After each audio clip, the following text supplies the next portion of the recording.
രാജേഷ് നാദാപുരം, ആ ചോദ്യം തന്നെയാണ് ഏറ്റവും പ്രധാനപ്പെട്ടത്.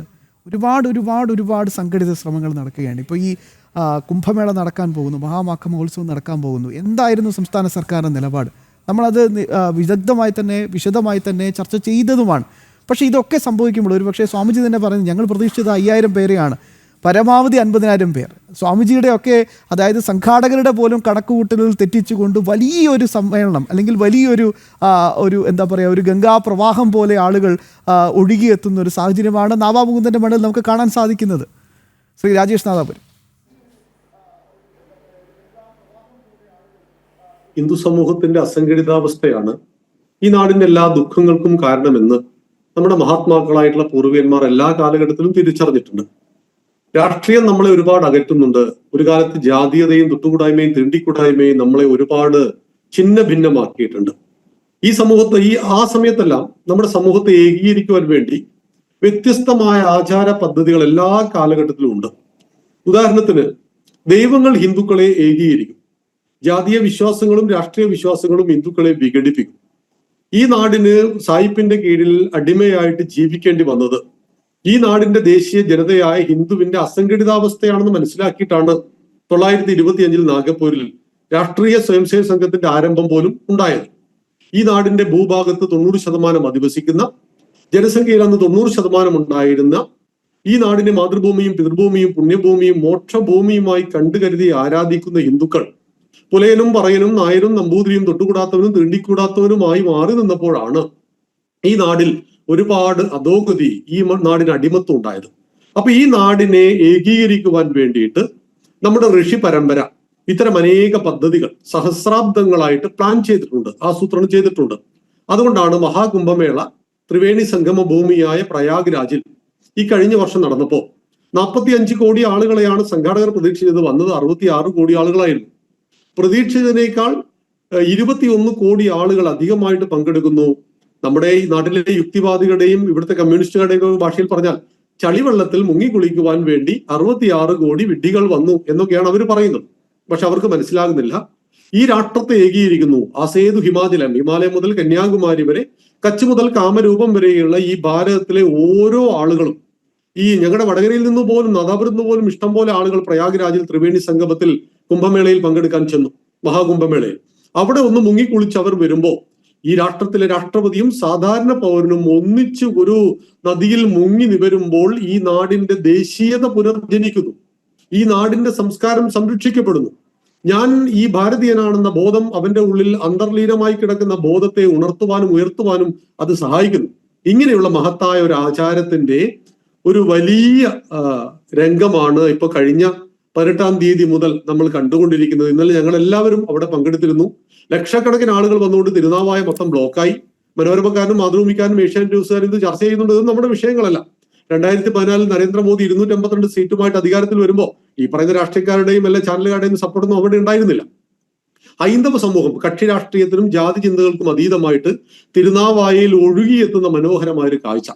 കാശിയിലെ ഗംഗാ ആരതി അതേ തലത്തിൽ ഇവിടെ നിള ആരതിയായിട്ട് കാണുവാൻ കഴിയുന്നു. രാഷ്ട്രത്തിന്റെ പേര് പുഴയ്ക്ക് കൊടുത്ത നാട് രാഷ്ട്രവിരുദ്ധ ശക്തികളുടെ കേന്ദ്രം കൂടിയാണ് ഇന്ന് മലയാളി.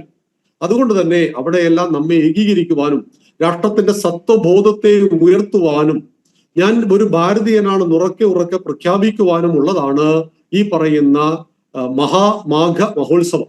നമ്മൾ മാമാങ്കം എന്ന് ചുരുക്കി വിളിച്ചതാണ്. ആകെ അറിയാവുന്നത് ചാവേറുകൾ കുത്തിമരിച്ചു എന്നൊരു കഥ മാത്രമാണ്. അതൊന്നും ആയിരുന്നില്ല. 12 വർഷം കൂടുന്ന പണ്ഡിത സഭയിൽ രാജാവിനെ വിമർശിക്കുവാൻ സ്വാതന്ത്ര്യമുണ്ടായിരുന്ന പണ്ഡിതന്മാർ രാജഭരണത്തിന്റെ നീതികളെക്കുറിച്ചും രാജഭരണത്തിന്റെ കുറവുകളെക്കുറിച്ചും രാജഭരണത്തിന്റെ ഭാവിയെക്കുറിച്ചും ചർച്ച ചെയ്ത് രാജാവിനെ മാറ്റുവാൻ വരെ തെരഞ്ഞെടുപ്പിന്റെ സ്വാതന്ത്ര്യം വരെ ഉണ്ടായിരുന്ന ഈ മഹാമാഘ മഹോത്സവത്തിൽ രാജാക്കന്മാർക്കിടയിലെ തർക്കം കൊണ്ട് അത് പിന്നീട് മാമാങ്കവും ചാവേറും ഒക്കെ ആയിട്ട് മാറിയിട്ടുണ്ട്. എന്നാൽ ഇത് ഭാരതത്തെ ഏകീകരിക്കുന്ന പണ്ഡിത സഭ കൂടിയാണ് എന്നറിയണം. ഇവിടെയാണ് സംപൂജ്യ ആനന്ദമഠം സ്വാമികൾ, ഭാരതത്തിലെ ലക്ഷക്കണക്കിന് സന്യാസി സമൂഹത്തിന്റെ അധിപനായ അദ്ദേഹം കുറച്ച് വർഷങ്ങളായിട്ട് വളരെ ചെറുതായിട്ട് നമ്മൾ ആരും അറിയാതെ നടന്നിരുന്ന ഈ ഉത്സവത്തെ മഹോത്സവമായി മാറ്റുവാൻ സ്വാമിജി മുൻകൈ എടുത്തു. ഇന്ന് അദ്ദേഹം പറഞ്ഞു, പ്രതീക്ഷിച്ചതിനേക്കാൾ 100 ഇരട്ടി 200 ഇരട്ടി ആളുകൾ വന്നു. അതുകൊണ്ട് ഞങ്ങൾക്കൊന്നും ഇന്നലെ പലപ്പോഴും ഭക്ഷണം കിട്ടിയില്ല. പക്ഷെ ആർക്കും പരാതിയില്ല. ലക്ഷക്കണക്കിന് ആളുകൾ ഒഴുകിയെത്തുകൊണ്ട് പാലത്തെക്കുറിച്ചുള്ള ഒരു വല്ലാത്ത ആകാംക്ഷ ഉണ്ടായിരുന്നു. അവിടെയുള്ള പോലീസും അതുപോലെ തന്നെ സേവാഭാരതിയുടെ പ്രവർത്തകരും മറ്റ് സന്നദ്ധ പ്രവർത്തകരും എല്ലാം ചേർന്നുകൊണ്ട് അതെല്ലാം വളരെ ഭംഗിയായിട്ട് നിർവഹിക്കുന്നു. സെൻകുമാർ സാർ അവിടെ വന്നിരുന്നു. ഇന്നലെ സുപ്രസിദ്ധ സുരേഷ് ഗോപി സാർ അവിടെ കേന്ദ്രമന്ത്രി വന്നിരുന്നു. അങ്ങനെ സമാജത്തിന്റെ വ്യത്യസ്ത മേഖലയിലുള്ള ആളുകൾ വന്നുകൊണ്ട് ഈ മഹാമാഘ മഹോത്സവത്തെ കേരളം ഇന്നുവരെ കാണാത്ത എത്രയും വലിയ, നോക്കൂ, ഇത്ര രാഷ്ട്രീയ പാർട്ടിയുടെ ഒരു പരിപാടിക്ക് ഇത്രയും ആളുകൾ പങ്കെടുക്കണമെങ്കിൽ എത്ര കോടികളാണ് ഇവർ ചെലവഴിക്കുന്നത്. ഇത് ആലോചിച്ച് നോക്കൂ. ഞങ്ങളെല്ലാം പോക്കറ്റിലെ പണമെടുത്ത് ഞങ്ങളുടെ നാട്ടിൽ ഇന്നലെ ഒരു ബസ് വന്നു. എല്ലാവരും 500 രൂപ പോക്കറ്റിൽ നിന്ന് എടുത്തിട്ടാണ് ആ ബസ്, അവര് രാവിലെ 7 മണിക്ക് അമ്മമാരൊക്കെ അവിടത്തേക്ക് വന്നിട്ട് ആ ആരതിയിൽ പങ്കെടുക്കാൻ വേണ്ടിയിട്ട്, അവിടെ പുണ്യസ്നാനം ചെയ്യാൻ വേണ്ടി. മാത്രമല്ല, ബ്രഹ്മാവിന്റെയും ശിവന്റെയും വിഷ്ണുവിന്റെയും സംഗമ ഭൂമിയാണ്. വളരെ അപൂർവങ്ങളിൽ അപൂർവങ്ങളാണ്. ഇങ്ങനത്തെ ഒരു ഭൂമി മറ്റെവിടെയെങ്കിലും ഉണ്ടോ എന്ന് നമുക്കറിയില്ല. അപ്പൊ ബ്രഹ്മാവിന് ക്ഷേത്രമുണ്ട്, ശിവനുണ്ട്, നവാമുകുന്ദന്റെയും മണ്ണിൽ ഒന്നിച്ചു വരുമ്പോ അവിടെ ഈ 3 ക്ഷേത്രങ്ങളിലേക്കും ദർശനം നടത്തുന്ന ഭക്തന്മാര് നിളയിൽ പുണ്യസ്നാനം ചെയ്യുന്നു.